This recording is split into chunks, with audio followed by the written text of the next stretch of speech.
Hi, my name is Tamara and I'm the Medi Lead Midwife at Dartford Valley Hospital. Medi stands for Maternity, Equality, Diversity and Inclusion. The aim of my role is to address health inequalities and improve birth outcomes, as well as experiences for women and birthing people from traditionally marginalised groups. As a midwife and advocate for equity, diversity and inclusion in maternity healthcare, I'm grateful to have been given the opportunity to talk about some of the important findings from the latest Embrace report, which came out on October the 10th, 2024. This report looks into the deaths of the women who died during or up to 1 year after pregnancy between 2020 and 2022 in the UK. And it brings significant issues to light that we need to pay attention to, especially as we strive for equity, diversity and inclusion in our care. Firstly, the report showed an increase in the overall maternal death rate in the UK, even when deaths due to COVID-19 were excluded. Women from Black and Asian backgrounds and those living in the most deprived areas are still facing much higher rates of maternal mortality. Black women are almost 3 times as likely to die, and Asian women are almost twice as likely to die compared to white women. This tells us that we have a long way to go in ensuring that all women and birthing people, regardless of their background, receive the care that they need and deserve. One particularly concerning finding this year relates to migrants, especially those who face language barriers. 38 migrant women facing language barriers sadly died, and the report found that improvements to care may have made a difference to the outcomes in almost 66% of these women. Many women in this group are struggling to access healthcare services because they can't communicate their needs effectively. This not only affects their experience, but also can lead to serious health consequences. We must find ways to support these families, whether it's through translation services, building relationships with community and faith leaders, or simply making our services more accessible and personalised. The report also points out the impact of mental health on new mothers. Deaths from mental health related causes continue to account for a large proportion of maternal deaths between 6 weeks and 1 year after pregnancy. Many will face challenges after giving birth, and we need to ensure that we give access to appropriate mental health support in a safe and trusted space without feeling judged or isolated. As midwives and healthcare providers, we have a responsibility to create a welcoming and inclusive environment for every woman and birthing person who walks through our doors. This means understanding and addressing the barriers some of our families face, including those related to language and cultural differences. My hope is that we take these findings to heart and work together to make sure every family feels supported, respected and cared for. We can make a real difference by promoting understanding and compassion in our practice. The Involved Maternity Community Connectors project links to the national programme developed by NHS England to tackle inequalities in 5 clinical areas amongst people from the most deprived groups and other underserved groups, including people from global majority communities. Working with Kent and Medway ICB, Involved designed the project to identify and target inequalities in maternity care for women living in North Kent, particularly those from marginalised groups or areas of high deprivation. The project worked with people in the community with lived experience who volunteered as community connectors alongside our engagement officer to collect experiences from women using maternity services so that we could feed this back to local health services and improve care. The connectors were also provided with resources to share amongst their communities to ensure that all pregnant women can access the care they are entitled to. We worked with community groups and services such as Mummies Link Up to make information available to women and to provide a safe place to share their experiences, accessing peer support whilst doing so. Throughout the project, we spoke to over 320 women in North Kent who shared their stories with us. Our engagement officer was recruited from the local area and has extensive experience of working in Dartford and North Kent, as well as experience of using maternity care in this area. To ensure we could speak to some of the most marginalised people in the community, we met with women at a local level, at places such as children's centres, groups and activities. Whilst an online option was available, almost all of the stories we collected were in person, proving how valuable it is to be visible and accessible in the community. Meeting in person also offered a human touch, offering a confidential space to share what was often a very personal story. Experiences were mixed, with some receiving very good levels of care, whilst others had negative experiences, with common issues being that they did not feel listened to, were ignored regarding pain relief, or felt that they were being a burden due to staff capacity. We have compiled these experiences into a report which will be shared with key stakeholders to improve services moving forwards, and we have encouraged our connectors and members of the community to engage with their local MNVP now that the project has concluded.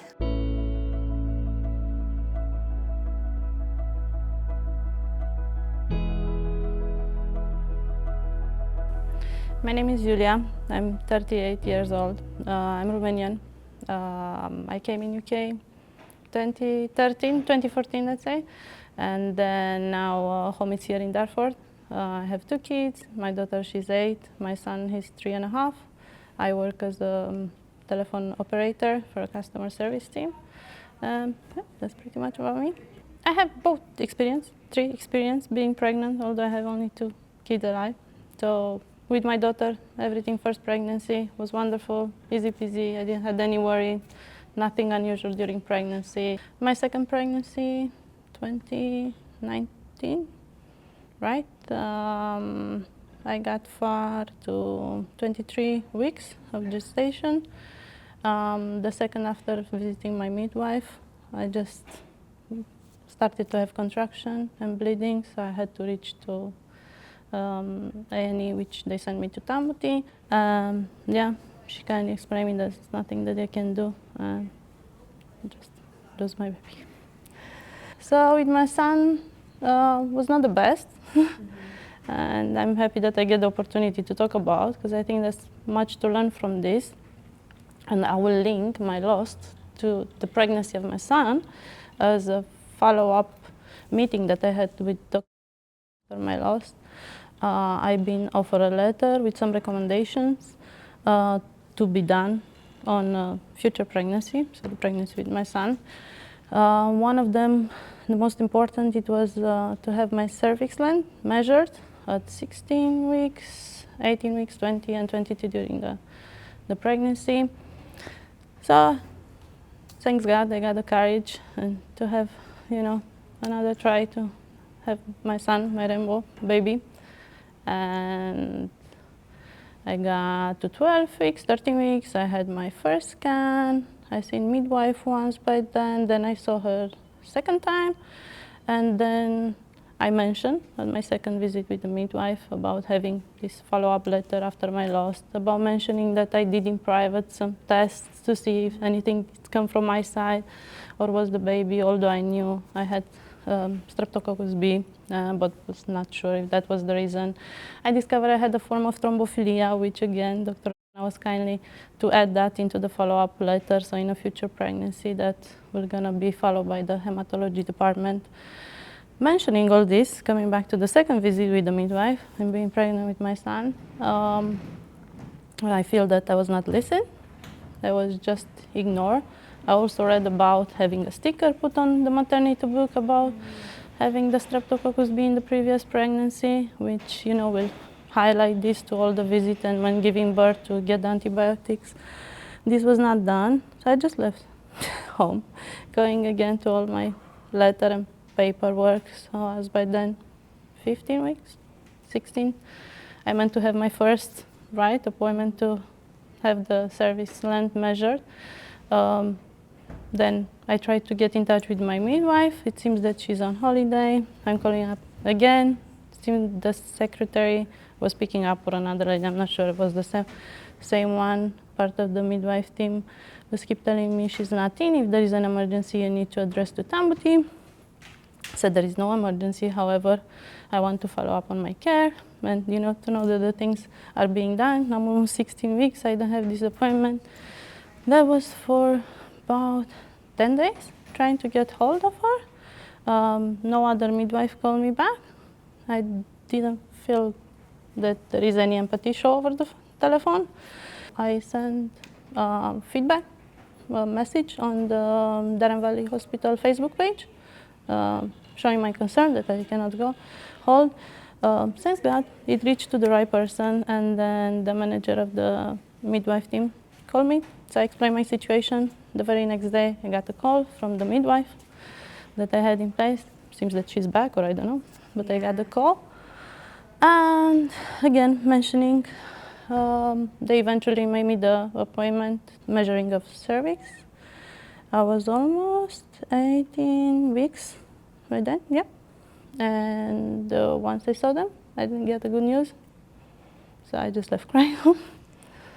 And then, yeah, I missed one of my appointments. Maybe the things would have stayed different, because 2 weeks, it would have made the difference, right?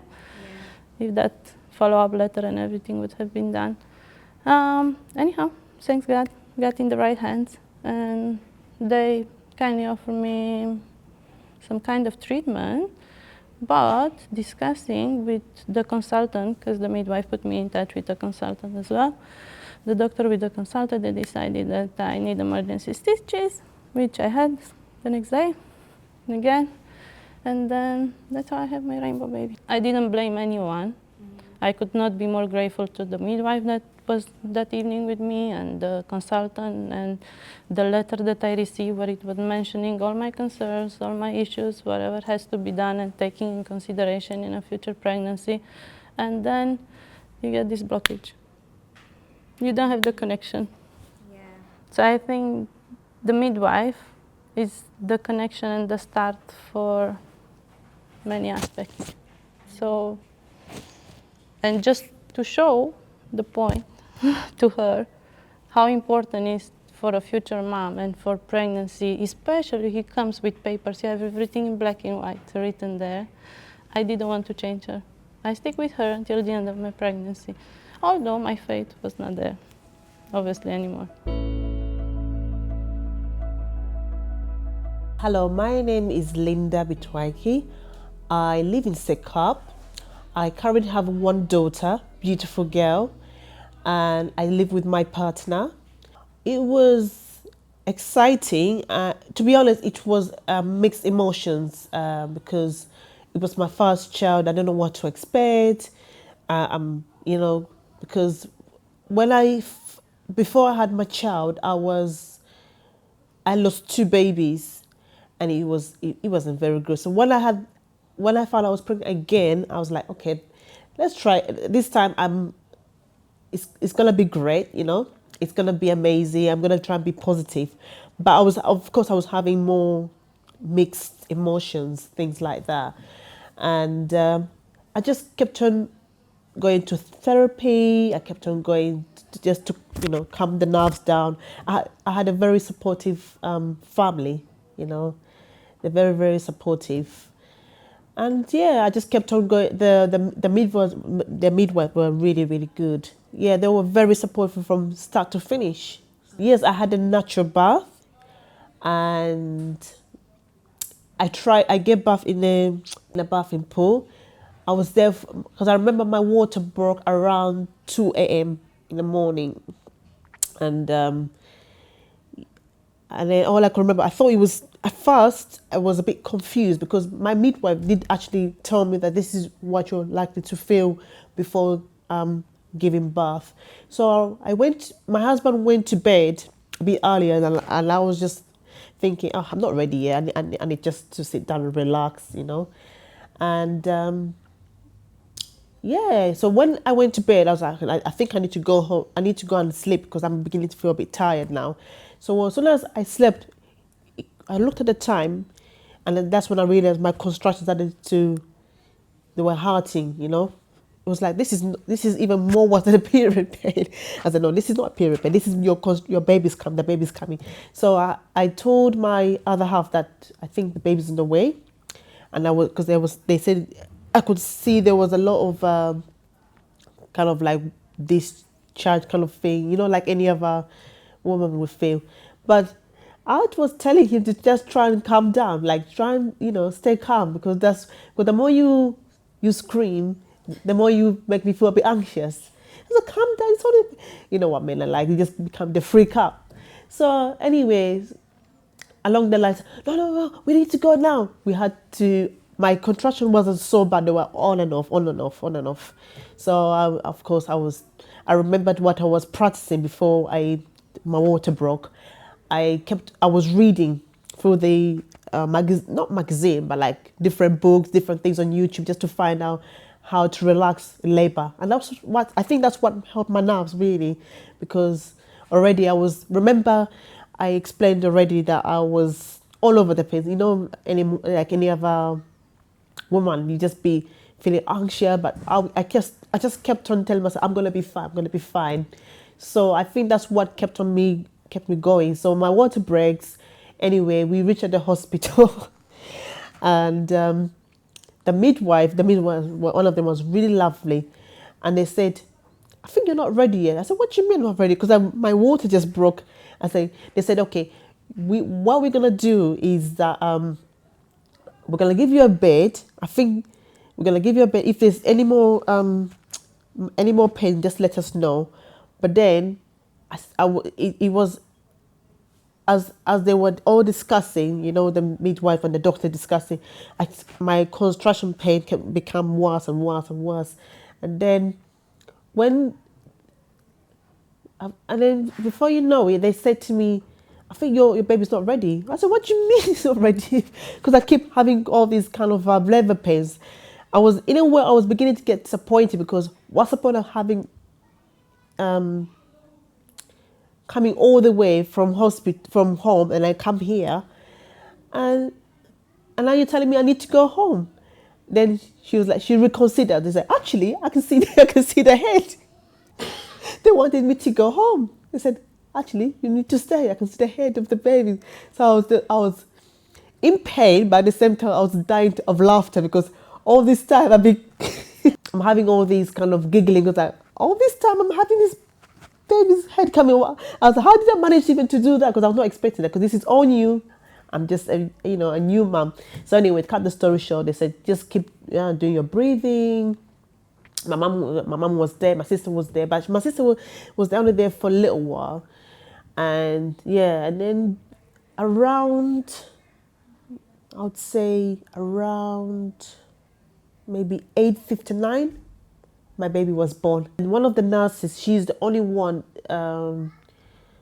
I think she was an East European lady. She was not very friendly. She's the only staff that was treating me differently. Anytime because remember, I've just given birth. She kept on, she was helping me, but from the beginning, I think she was treating me different because I'm not from her country or something. Yeah, but and one of the nurses, no, not the nurses, it was one of the cleaners, told her off and said, that's enough. I've been working here for a very long time. I don't appreciate the way you treat this lady. She's asked, because I pressed the buzzer because I wanted to breastfeed my baby, and anytime I needed some support, she was the only staff who did not want to support me. She kept on, sometimes she would ignore me. That was the next day. I was waiting for my husband, for my mom to come and pick me up. That's the only thing I didn't like. But apart from that, they were very clean. They were very respectful. That's just one lady. She was the only one who was just, not mistreat me per se, but she would, like, sometimes I would ring the buzzer and she would just pretend not to hear. But apart from that, it was good. I think that the lady should have been more professional, whether she likes me or not, whether she does. She should have been more correct, because that's her job, because that's what the midwife does. That's the only thing. Apart from that, I have no problems.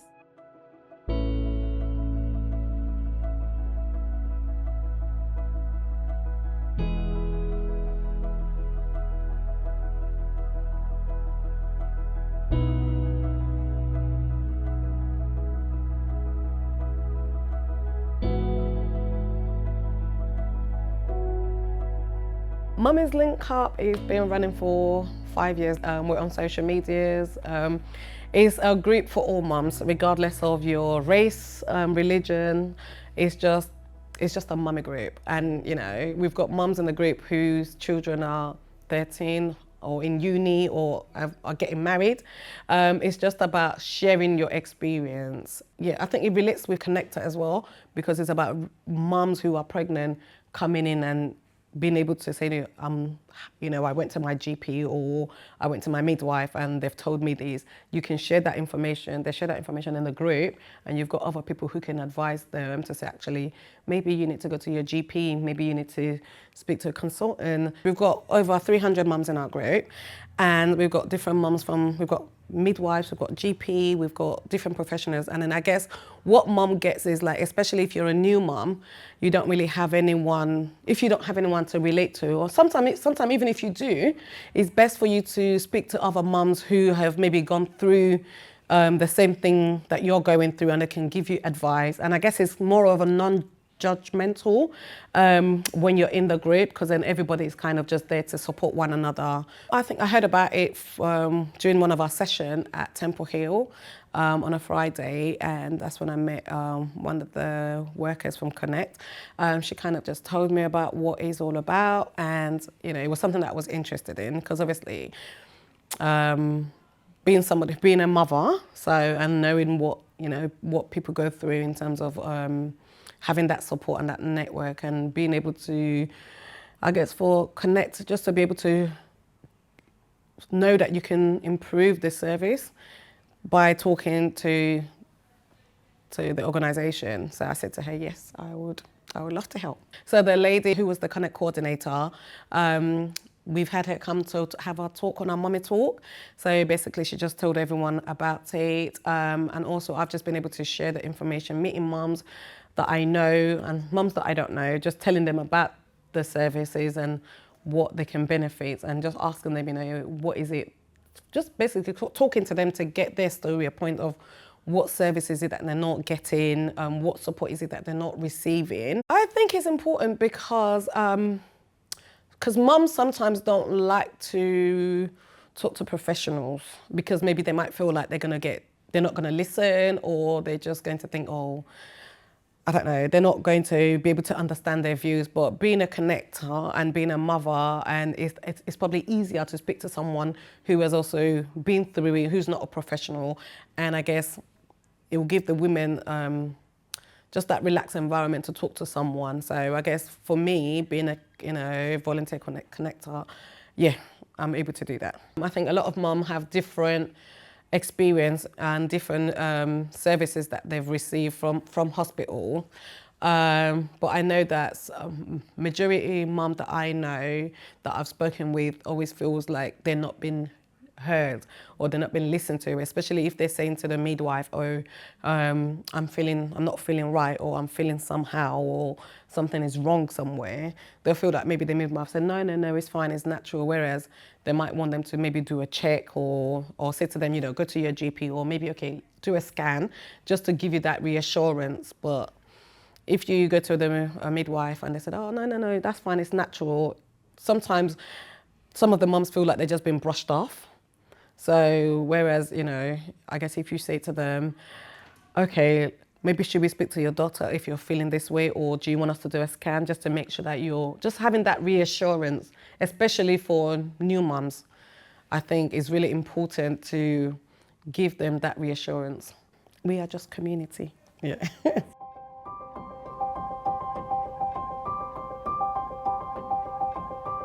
My name's Bryony, and I'm the MMVP lead for North Kent, which covers the Dartford and Gravesham areas.